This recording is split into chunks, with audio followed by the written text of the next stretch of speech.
What's up everyone, welcome back to my channel. So if you're looking out for a very hardy fern, then this is the fern that you can add in your collection. I will put up the botanical name on the screen. It's a little bit difficult to pronounce the name. Now there are so many different varieties in this species itself. Someone told me that this could be the macho variety, but I'm not very sure. But this is like a very hardy fern. I love ferns, but I'm not able to grow them in my environment because my environment is very dry, especially during the summer season.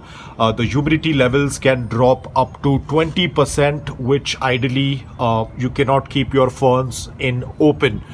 They have to either be inside a terrarium or in a closed environment when the outside environment is very dry. As I said, 20% of humidity is not going to work for ferns, but this is one of the fern that has survived. I don't know if you remember, I had made a video long back. I will share the video clip. You would be able to see it was very tiny. Now the best part is that I did not purchase this fern. In fact, it came as a gift along with other plants. Probably the seller did not clean the pot. So when they had sent me a syngonium, there was a small little strand of this fern attached in that pot. I planted it together and now you can see it has grown absolutely beautiful. It is quite large and this is the only fern that I'm able to grow. So it has kind of fulfilled my wish of growing ferns without any hassle. Now, of course, people who are from an environment that is very humid, you won't have any issues in growing ferns. They will grow without any efforts in your garden if you have a very high amount of humidity. But if you are from a very dry environment like mine, only during the monsoon season the humidities can rise, but during winters and summers especially, the humidity levels drop really low, and even if a fern that is thriving will start to dry out. And this fern, even if I have neglected it, it might probably get some brown leaves like this one I have cut, but overall the plant is going to be very healthy. You can see there is some new growth coming up over here as well. This entire set is a new set that is coming up. This is a new leaf and this is completely new. You can see this. This was the only one that I had.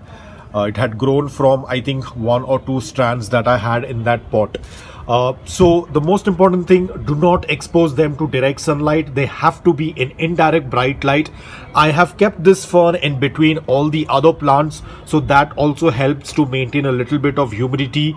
And I water when around 1 inch of the upper layer of soil is dry. I go ahead and water it. In between I forgot to water it, but luckily I used to do the misting, so that used to help it out. But do not keep the soil dry for a very long time, otherwise they will start turning yellow and they will dry out. Maintain a slight amount of moisture in the soil. This soil mix contains garden soil, around 50% and 50% coco peat with a little bit of sand. So the soil is well draining, loose, porous, but at the same time it retains a good amount of moisture that will help this plant. But the most important thing is, do not keep this plant in direct sunlight. It will get burnt. You have to keep it in indirect bright light. Even if you have a little less light, it's absolutely fine. The most important thing is, don't put it out in direct sunlight. Fertilizers, I usually tend to use my compost tea liquid, which is diluted in water. That is also helping it out a lot. So overall, it is an amazing plant. If you are looking out for a hardy fern but you're not able to grow any other ferns because of your environment, then do add this variety of fern in your collection. It is very hardy.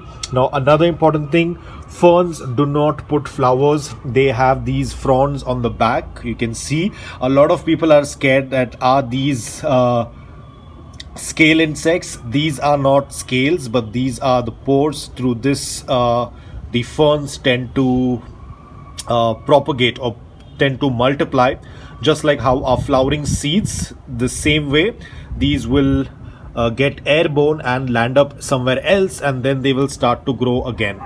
So this is very important. So please don't cut this off. As the fern matures, you will find this on each and every leaf of the fern. Newer ones will not have it. Like you can see, this one is the new leaf. It does not have any of them. So it's pretty easy. If you're looking out or struggling with ferns, do add this in your collection. They tend to grow really huge and they grow in a bunch. They tend to look absolutely stunning. The reason I love ferns is because they kind of give you a jungle vibe and it makes your garden look absolutely stunning. So that's about it, guys. I hope that you liked this video. If you did, please hit the like button, and if you're new to my channel, please consider subscribing to it. Until then, take care, stay safe, and keep planting.